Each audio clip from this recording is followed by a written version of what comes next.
Hey everybody, welcome back into Old Mountain Bricks. We are back from San Diego Comic Con here. I want to show you some of the things we were able to pick up and also just do a little bit of a vlog of a little bit of the experience of some of the exclusives we saw or weren't able to get and what the Lego booth was kind of about. So let's go ahead and take a look and see what we were able to get. Okay, and here's the big old table full of stuff that we got San Diego Comic Con. I'll kind of show you a little bit more in depth, but I wanted to try and get you the big shot here. We'll take a closer look at some of the Lego stuff in depth in just a little bit here, but I want to show you just the overall. Got a few comics here, some Silver Age, Silver Surfer, and Daredevil, some free stickers, some AMC San Diego exclusive pins. There's the Lego patches. Again, we'll come back to that. Bunch of pins, Disney pins, and like these were from like the Lego Marvel booth and other related Marvel things that we did.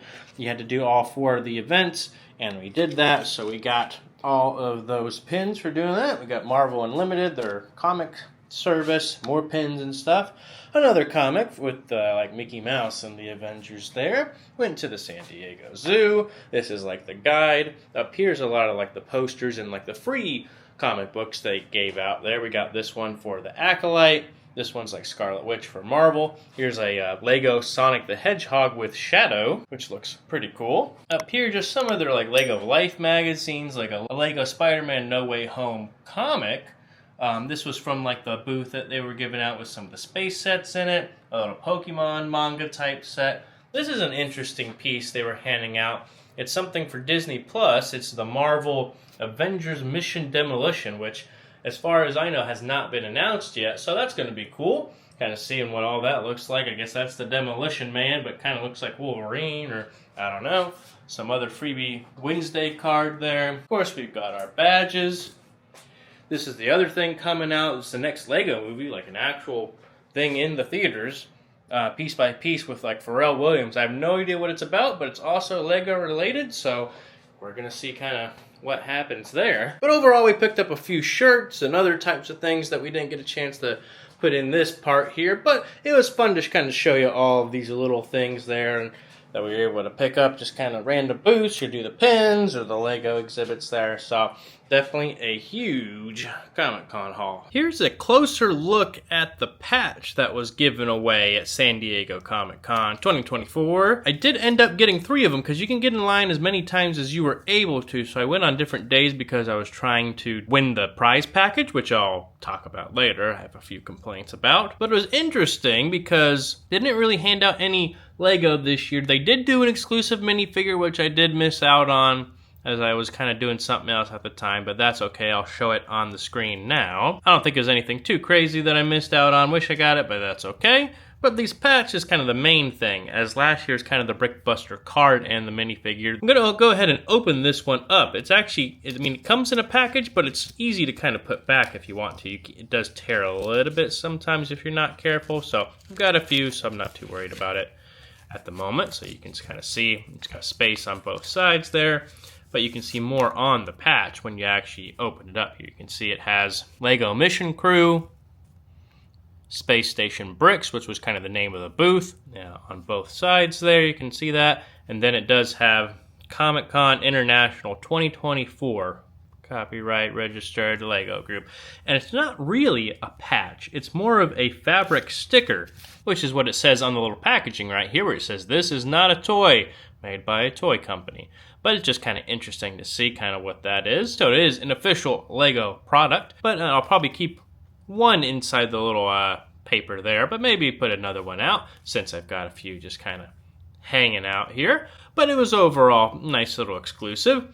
I don't think this was an exclusive, but it was cool because it was at the booth most of the time. Just talked about more of some of the space and everything. And because it was space themed, I thought it was worth kind of hanging on to for the personal collection there, just to remember the space booth at Comic-Con. You can kind of get a little peek inside here, kind of showing you just a few things and some activities. Again, I don't think this was officially exclusive, but just wanted to show it to you. There are my minifigures from last year. And over here is my Brickbuster video card. I hope to do something similar with the patch there. Probably put it in some sort of frame like that, so it looks kind of more like a billboard or something, because it is official Lego product, so it does belong in the Lego City. One of the other big highlights at San Diego Comic-Con, I was able to meet Brick Master Jamie from Lego Masters. Of course, he works for Lego, has designed a number of sets, like some of the modular buildings and the roller coasters and such there, so it was really cool to run into him and get a quick picture with him, but I thought that was a lot of fun. Very nice to meet, of course. Always fun to see some of the sets early, like the Dungeons and Dragons collectible minifigure series and like the Dooku tree coming out for like Legend of Zelda. Because you see the photos online, of course, but seeing them in person is a whole other experience, so it's really cool to always see those. Okay, so let's talk for a minute about Comic-Con and what they were doing at the booth. I'm going to show some of my footage here. It was definitely a unique experience compared to last year. I only have that one to compare it to. I'm going to go ahead and spoil it for you. I enjoyed last year's Lego booth a lot better. Basically what was going on this year, the thing to win was the prize package. And in order to do that, you had to complete this like scavenger test. You might have seen some other people talking about it, but it was only for the first 20 people to complete the list every day.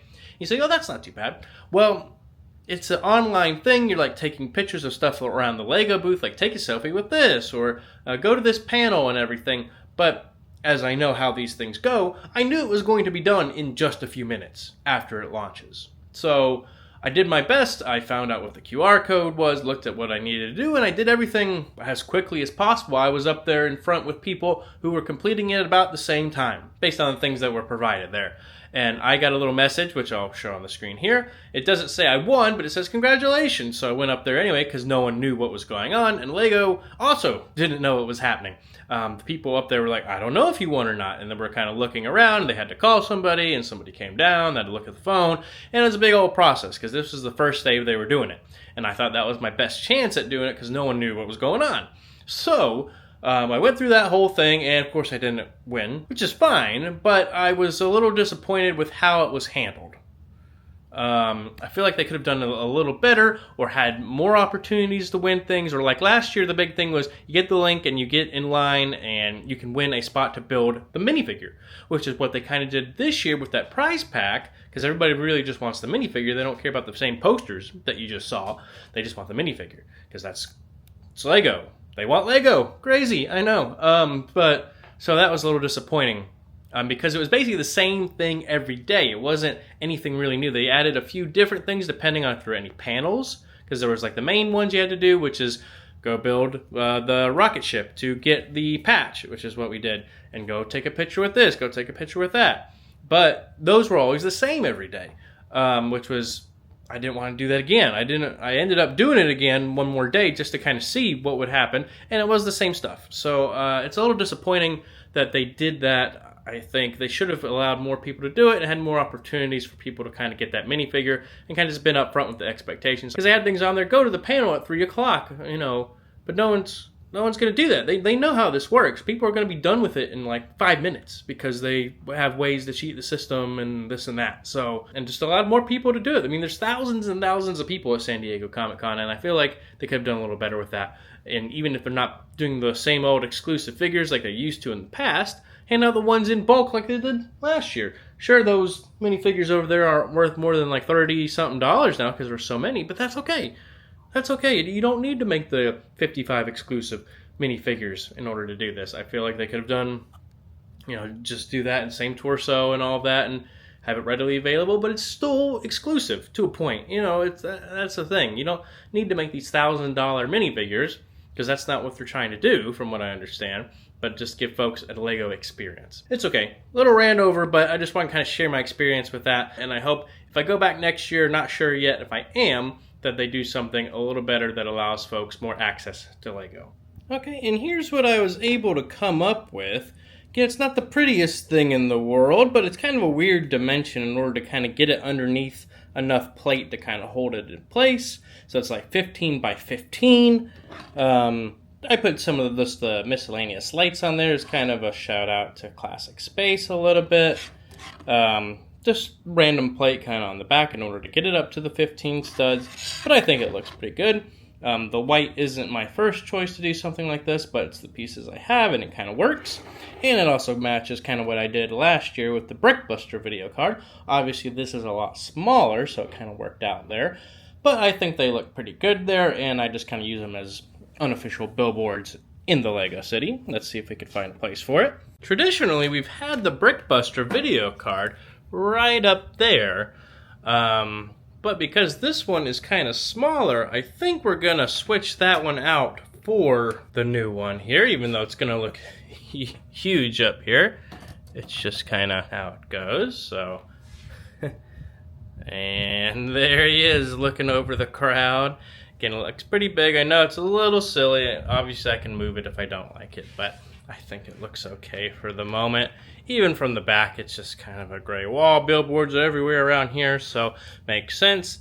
And for the other one, I'm kind of seeing a spot here. Maybe. Oh, a little too big for right there, but that might work. Still kind of hanging off a little bit, but I don't mind it. I think it looks good there and kind of gets the view of it. I could raise it up a little bit if I wanted to, but it gets the job accomplished for what I'm wanting it to do, so I think I might leave it there for the moment. Blocks a little bit of the view, but nothing too bad. But now we've got both our San Diego Comic-Con exclusives hanging out in the city. Maybe this will end up in the back somewhere over like on top of like Assembly Square could be good. I know it's a little big, so it might not fit there, but it fits kind of perfectly right there. So we're going to leave that there for the moment. So now we've got those, our Lego Masters Golden Brick keychain, our exclusive minifigures, and our unofficial billboards all in the city. So I think it's looking pretty good. It is what it is. I'm not 100% sold on the locations there because it's quite large if you compare it to like minifigure scale, but it is the size it is, so it's just what we have to deal with, but not too bad. But I think we're going to go and wrap up this vlog here for you. Just wanted to talk about Comic-Con a little bit. It was a good time. I loved being there. Even though I was a little disappointed in the Lego booth, everything else was really great, and I can't wait to hopefully go back next year if I'm able to, so we'll see. But if you enjoyed this video, leave a like, comment down below what your thoughts are on the proceedings of the video, and of course subscribe, as we've got a lot of content coming your way, Lego City updates and all kinds of stuff, so subscribe for more, and until next time, thanks for coming by Old Mountain Bricks today. Have a good one.